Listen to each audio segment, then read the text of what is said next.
Run! Go! Get to the Jibber Jabber! Hey Valerie! It's on Apple Podcasts and Podomatic! Freaking awesome! Jibber Jabbers, I am riding solo this week as I bring to you interview segments from our coverage down for the Love of Sci-Fi in Manchester. Whilst down there we got a chance to speak to Spencer Wilding, otherwise known as the Dark Darth Vader. He was Darth Vader in Rogue One, so I believe he is the new Darth Vader. We also got a chance to speak to Nick Maley. It's actually pronounced Maley. Nick Maley. So he done all the animatronics and designed Yoda with a few other hands, but he's one of the very well credited artists behind Yoda from the original Star Wars trilogy. So we were down obviously in Manchester, as you have been aware, as you'll have seen on YouTube. Make sure to check that out. So yeah, we got sit-down interviews with Nick Maley and Spencer Wilding, and I'm going to go ahead and play these for you. But first, I just like to make it known that pardon me, I'm sipping on a Krabby's ginger beer, and it comes naturally. We've moved from Podbean now to Podomatic, as you'll have heard at the start. Tell me who the character is in the intro. Yeah, we have moved from Podbean to Podomatic, so anything you've heard before on our previous stream may not be available. There's only a couple episodes up there anyway, so it's not a big deal, because if you really want them we can release them. But we started this stream with the deep dive, and next week we will be bringing the deep dive of Meet Joe Black, as it won the poll. Make sure to check the description for all the links. Jibber Jabber podcast everywhere you want to see. Facebook, Twitter, YouTube, everywhere. Go check it out. Thanks guys, and we will see you on the next episode. Here are our fantastic interviews with Nick Maley and Spencer Wilding. Welcome to Jibber Jabber podcast, and today I'm joined with the amazing Spencer Wilding. Oh, thanks you very much. Don't give me that Jibber Jabber though. Oh, that's getting used. We had a candle lit. But this fella didn't like it, so we fell out. The romantic feel lasted for about 3 seconds. Looked into my eyes, used the force. Didn't even touch it, went out. I never thought when I was a child that I'd be sitting candlelit with Darth Vader. I had the same feeling. But here we are. I'm a thought. So Spencer, what was it like stepping into the shoes of Darth Vader? Oh, it was awesome.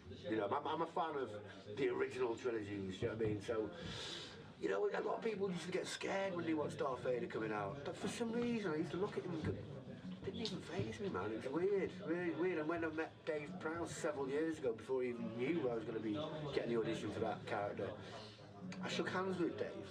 I mean, we held a stare with each other for a minute. And I think something passed through, I think he knew. Yeah, I think, who knows? There was definitely a tremor in the force. Absolutely.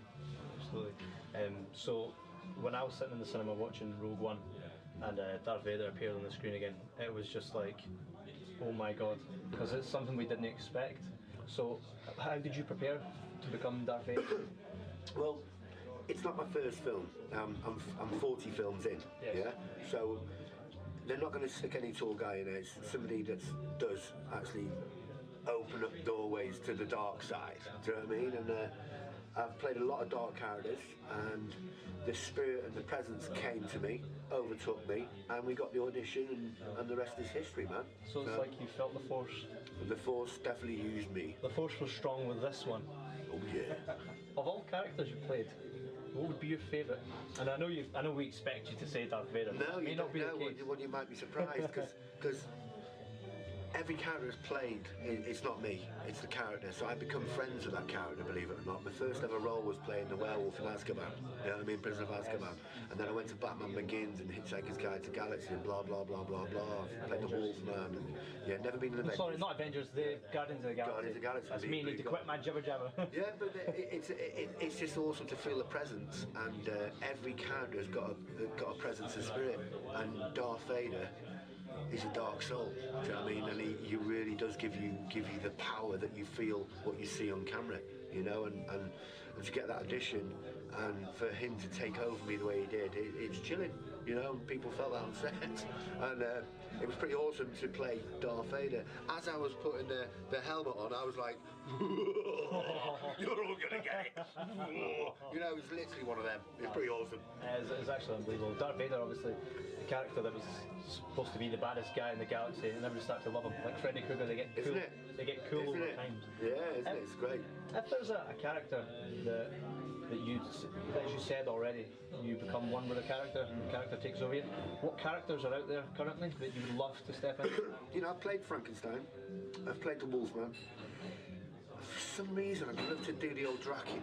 You know what I mean? Or the Mummy films. I haven't done them yet, but yet, you know, I'm young. I'm only 46. I'm fit. So who knows? Whatever the Emperor calls for, you know, I'm sure. Because the character chooses you. You don't choose the character. It is one of them. I'm quite a spiritual chap as well, and I'm just very excited for that stuff I'm working on. I'm very excited for what else is to come in the future. You won't be able to talk much about. I can't talk about any of the shows I'm working on, unfortunately, because it's once you're signed and sealed with confidentiality. It's one of them, and all different productions. I'm just glad to still be working, which is awesome, and again to play another awesome characters in shows. So pretty cool. I've got to say, like, I'm hoping personally that it's not the end for Darth Vader, and with your work in Rogue One, I'd love to see that again on the screen. And now that Disney are expanding in the Star Wars universe, there's obviously, for me, for Jordan, there's hope yet that we'll see Darth Vader again. I know you might not be able to confirm nor deny, but it would be incredible.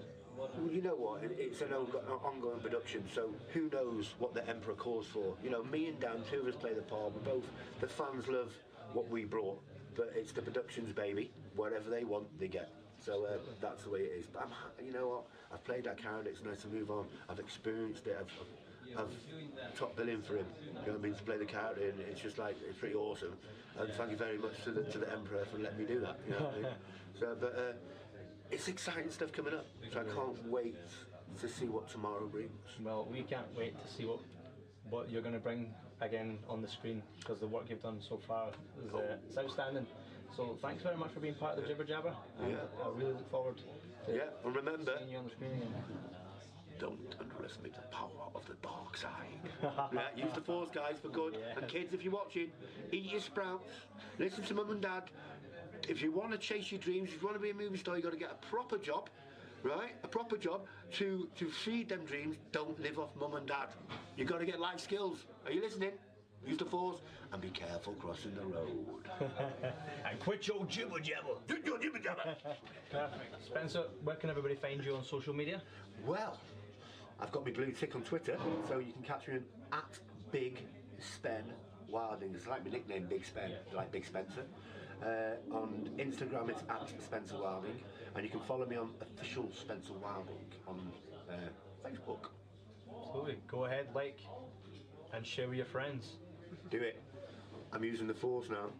You will follow me. Do as you're told, or I'll choke you out.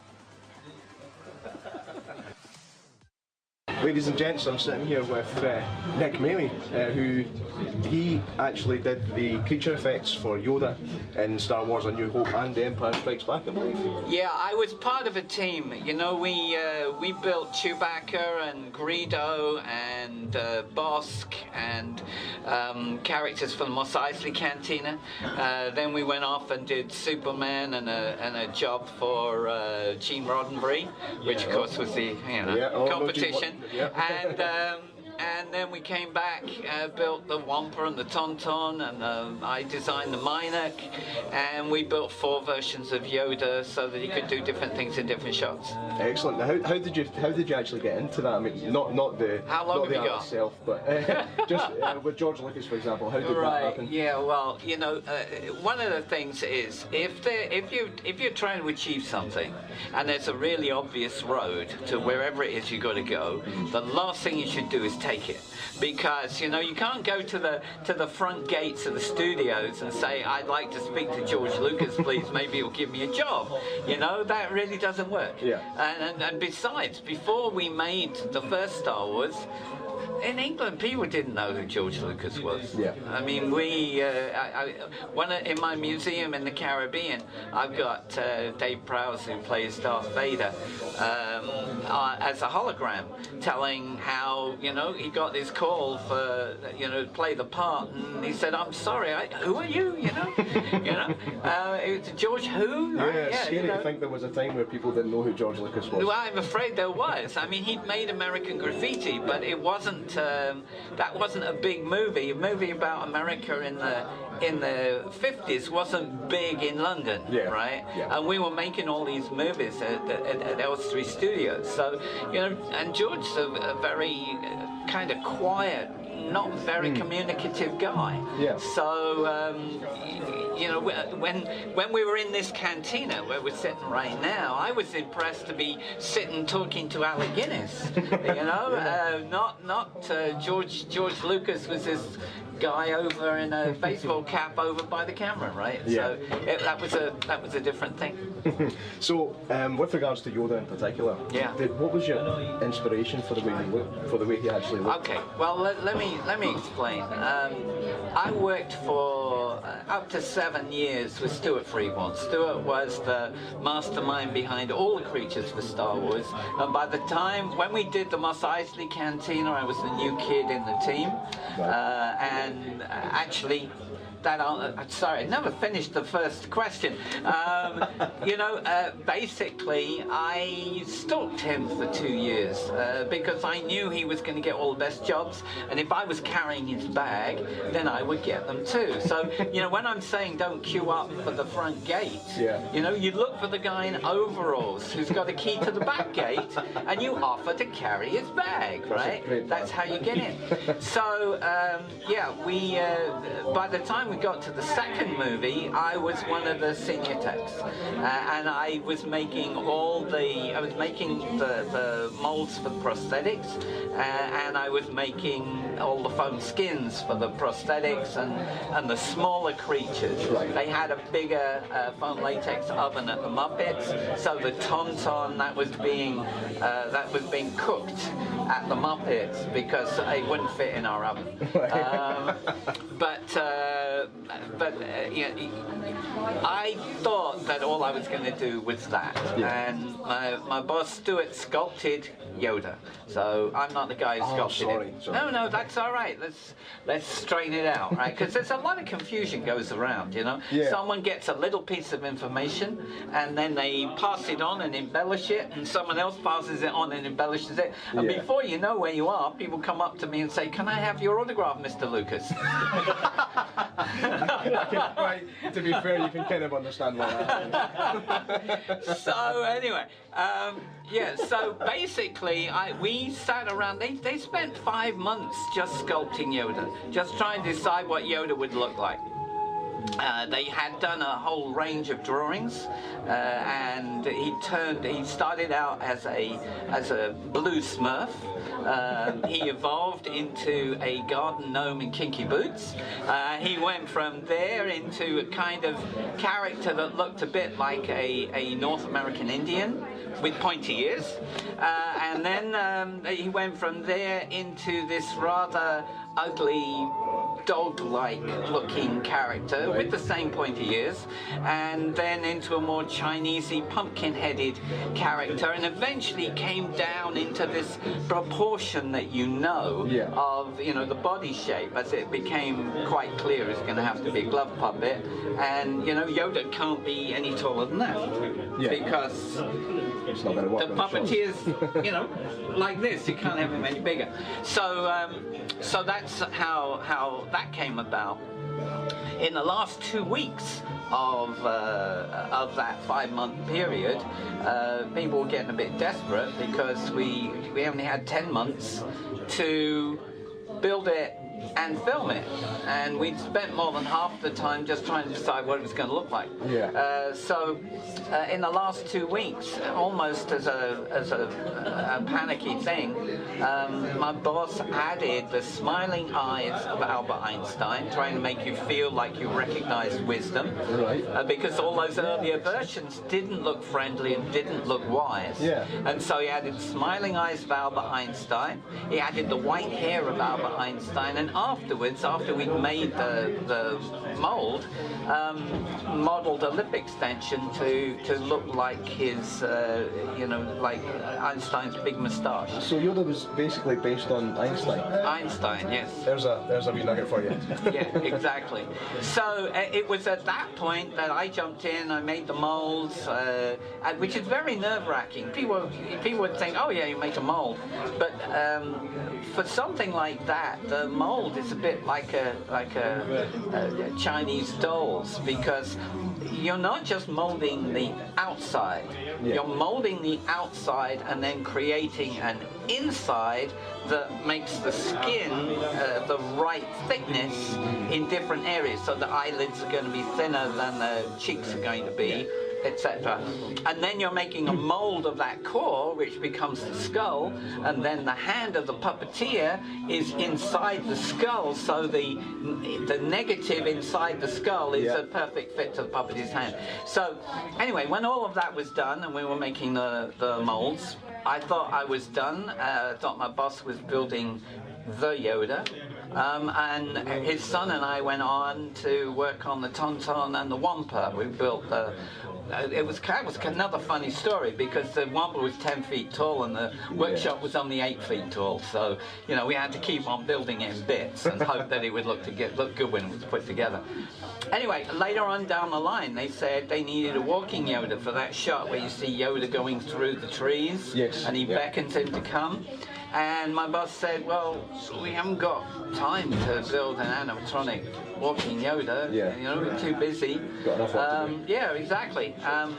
So they came and asked me, because effectively I was running the workshop building the other stuff. My boss's son was down on the floor. We were filming by that time, so he was looking after the soundstage, I was looking after the workshop. And so they asked me what I could do, and I said, well, why are we even talking about an animatronic Yoda? Because nobody knows how tall the trees are. Let me just build an oversized Yoda. We'll put him on a midget. He'll go through the trees on his knees, and that'll be the end of that. Midget on his knees? That's a small puppet. Yeah, right. Well, the puppet was 26 inches tall. You can't get a midget 26 inches tall. So anyway, we got, or if you do, you cut his legs off. So if you, so that was the first one that I worked on. Then they said, well, we need a radio control one to be in Luke's backpack, because you know, strangely enough, you can't get 4 puppeteers in a backpack. We did try, but so what happened was I said, okay, well, get the radio control guys to build a mechanism, and I will do the finishing. I'll do the skinning and the rest of it. So that was the second one that I worked on. Then when Yoda got on set, we filmed in Yoda's house first, Yoda's hut. And if you see on YouTube, if you take the time to look it up, you'll see seen Mark talking about how, you know, Yoda would have epileptic fits and various things while he's trying to deliver his lines. Yoda's going, you know, and doing weird things, and so he's trying to keep a straight face. They kept on, you know, Yoda had the mechanism had a hiccup. Remember, this was the very first animatronic superstar, and you know, making eyes that move left and right is really easy. Yeah. Making eyes that move left and right and up and down is a lot more complicated. Even more complicated when you've got eyelids that are flashing in front of you, in front of that. Yeah. And the thing that made it really complex was that Frank, who has quite a big hand, wanted his hand to pass through the middle of the eye mechanism to get to the eyebrows.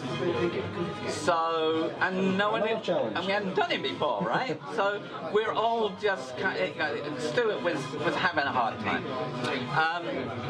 So the producer came to me and said, look, you know, you worked on the other two.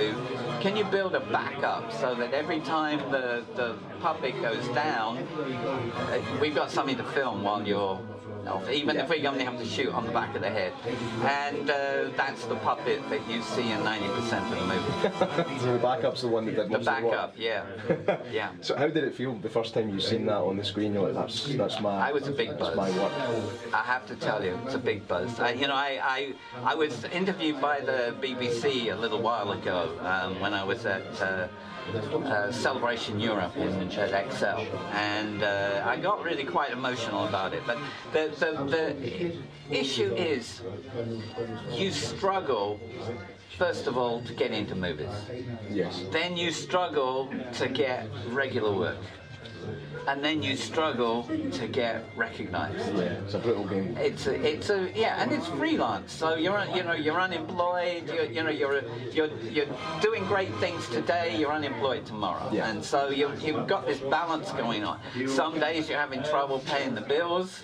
Other days, you know, you've got money, but you haven't got any time to spend it. So you know, there's a combination of things there, and. You're always looking for that opportunity that is going to make your name. So when, okay, we've got a walking Yoda, he's walking through the trees. I don't think that's going to be enough for people to come rushing to me and ask for anything more. And okay, we've got a radio-controlled one, he's in the backpack and he's balanced on Yoda's foot, on Luke's foot. That's not going to get me, you know, a lot of stuff. But suddenly, it gave me this opportunity to build a backup. And I knew that if I put in enough effort, if I could make this puppet do everything instead of just making the ears that work. Yeah. You know, I run a non-profit where we try to encourage young people to follow their dreams and to think big and always strive for something more. What's this called? It's called Follow Your Star Foundation, but we have a museum in the Caribbean in St. Martin, which is where I live. Yeah, I'll pop in there tomorrow. Okay, yeah, you should. I'll see you there. And one of the things there is, you know, when an opportunity comes up, you don't really know whether you'll ever get another opportunity like that again. But you're full of fear. You are. You're filled with fear because you say, if I say I'll do this and I don't do it well, maybe no one will ever give me another opportunity. We know what that's like, don't we? So, you know, I said to them, I knew that what they asked me for, I could have built in a day and a half out of the stuff that was lying around in the workshop. Yeah. Because they said, back of the head, moving ears, maybe. I decided I wanted to build a whole fully functional animatronic puppet, which I'd never built before. And I said, give me 3 days. 3 days. 3 days. A glutton for punishment. Right. Myself and one of the trainees. We didn't go home for 3 days. We worked 60 hours in 3 days. We slept on the floor underneath the bench.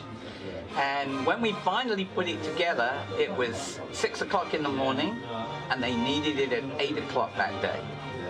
And we sat and looked at it for 30 minutes before we had the courage to actually operate it and see if it worked. That must have been petrifying. It was thinking like, that's not gonna you know, it's like it's like a pinnacle, right? And you've got so much raw emotion that's built up where you really, you know, where you really want this to be the thing that you've worked for 13 years, right? Yeah. So it did seem to work. I took it down. I gave it to the puppeteers, and we were too tired to drive home. So we went in the storeroom and we lay down and we went to sleep. And they filmed that day, and everybody went home, and we woke up the next morning. And How did it go? just in time to go to Rush's, you know? Yeah. So we go down to the viewing theatre. Rush's, of course, got no sound. You've just got what they filmed that day. We go down to the viewing theatre. There's me, there's this trainee. We've slept on the floor. We're in the clothes that we worked in for 3 days. And we're sitting behind George Lucas and the cinematographer, and I think the first assistant. There was someone else there. And the scene that they were showing, that they had filmed, the first day's filming with the puppet that we'd done, was Yoda with his head in a box, throwing all the stuff over his shoulder. That's one of my favourite scenes. I just think it looks And so funny. it was just so extraordinary. Yeah. You know, the chill runs down your back, you look up at the thing, and you know that you've done something that no one's ever going to forget. Yeah. Yeah. So that's the answer to your question. Thank you very much.